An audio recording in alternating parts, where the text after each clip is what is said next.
اس حدیث کے لحاظ سے تین طرح سے کلام ہو سکتا ہے۔ ایک طرح تو کلام ہوگا اس کے متن پر، کہ اس کا متن بھی جو ہے وہ، چونکہ محدثین نے اس حدیث پر جو ہے وہ جرح کی ہے کہ اس حدیث کو کئی محدثین نے اس میں اختلاف کیا ہے اور اس کو ضعیف کہا ہے، اور شیخین جو ہیں حدیث کے لحاظ سے امام بخاری اور امام مسلم انہوں نے بھی اپنی کتاب کے اندر اس حدیث کو نہیں لیا، جبکہ اس کے مقابلے میں انہوں نے اس حدیث کو لیا ہے حضرت زید کے بارے میں، جو حدیث ہے بخاری کے اندر کہ انت اخونا و مولانا، کہ نبی پاک صلی اللہ تعالیٰ علیہ وآلہ وسلم کا فرمان کہ اے زید تو ہمارا بھائی بھی ہے اور ہمارا مولا بھی ہے۔ اب یہاں پر اگر مولا کا معنی حاکم اور آقا سردار مراد لوگے تو پھر تو خرابی لازم آ جائے گی کہ حضرت علی نبی پاک صلی اللہ علیہ وسلم حضرت زید کو اپنا مولا کہہ رہے ہیں، تو اس لیے مولا کا معنی حاکم، آقا یا سردار نہیں ہوتا، بلکہ مولا کا معنی جو ہے ان احادیث کے اندر جو ہے وہ دوست ہے، محبت رکھنے والا ہے اور ساتھی ہے، یہ معنی ہے۔ اس کی میں وضاحت بھی آپ کے سامنے جو ہے وہ میں بات تدریجاً رکھوں گا۔ سب سے پہلے تو میں نے رکھا کہ آپ کے سامنے واضح کیا کہ اس حدیث کے لحاظ سے سند پر جو ہے متن پر بھی کلام کیا گیا ہے اور محدثین نے یہاں پر کلام کیا، جرح کی ہے، تو میں جس نے اس کو ضعیف کہا یہ ایک الگ ٹاپک ہے، میں اس کی طرف نہیں جانا چاہتا۔ کیوں؟ اس کی وجہ یہ کہ اہل سنت کے نزدیک جو حدیث ضعیف ہوتی ہے، محدثین کے نزدیک جو حدیث ضعیف ہوتی ہے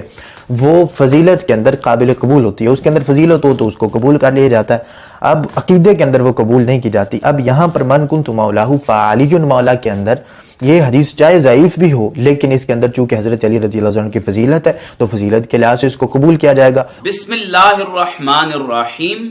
آپ نے ڈاکٹر اشرف آصف جلالی صاحب کے شاگرد رشید علامہ سید کامل شاہ صاحب کی گفتگو سنی۔ میں ان کی اس رائے پر تبصرہ کرنے سے پہلے ایک عرض آپ کے گوش گزار کر دوں۔ اگر آپ کو ذوق اور شوق ہو تو آپ یہ مکمل ویڈیو شاگرد رشید صاحب کے یوٹیوب چینل یا فیس بک پیج پر دیکھ سکتے ہیں۔ ناظرین، یہاں ایک بات بڑی غور طلب ہے۔ یقیناً شاگرد رشید صاحب نے جن اسلاف کی تعلیمات پر عمل کیا،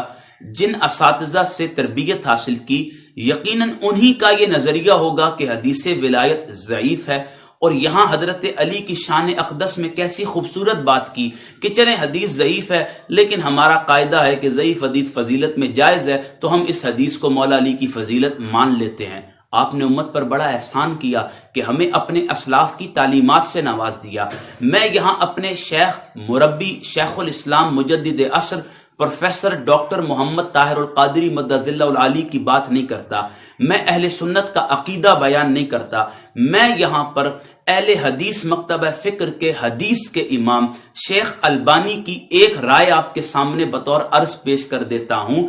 جامع ترمذی کی حدیث ہے من کنت مولاہ فعلی مولا، اس حدیث پر جرح کرتے ہوئے، اس کی سند پر بات کرتے ہوئے اہل حدیث مکتبہ فکر کے حدیث کے امام شیخ ناصر الدین البانی لکھتے ہیں کہ ھذا حدیث صحیح۔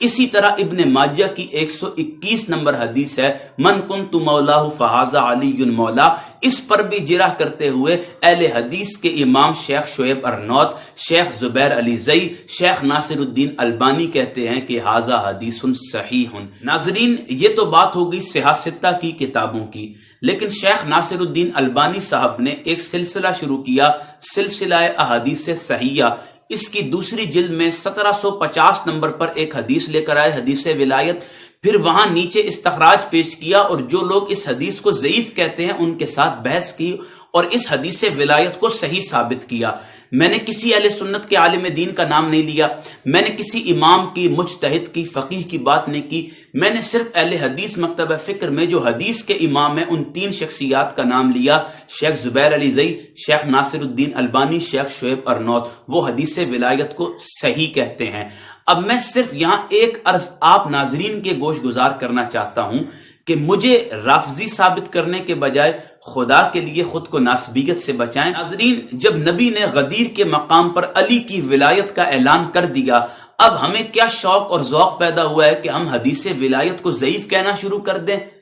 یعنی میں اب یہاں پر کیا جواب عرض کروں؟ انشاءاللہ کچھ نجی مصروفیات کے سبب ابھی میں گھر سے بہت دور ہوں، آؤٹ آف سٹی ہوں، جب میں گھر واپس جاؤں گا 1 سے 2 ہفتوں میں تو پھر میں اہل سنت کے ائمہ کے ہاں اس حدیث کی کیا اسنادی حیثیت ہے اور اس کے کتنے ترک ہیں، اور جو ڈاکٹر صاحب نے حدیث ولایت پر جو کتاب لکھی ہے الکفایہ فی حدیث الولایہ، اور 153 ترک اس حدیث کے بیان کیے ہیں، میں انشاءاللہ وہ بھی آپ کے سامنے پیش کر کے شاگرد رشید صاحب کی جانب سے اٹھائے جانے والے اشکالات، ابہامات کا ازالہ کروں گا انشاءاللہ۔ آخر میں اتنا ہی کہوں گا کہ ویڈیو بنانے کا مقصد دعوت اصلاح ہے، ہمیں رافضی بنانے کے بجائے خود کو ناسبیت سے بچائیں۔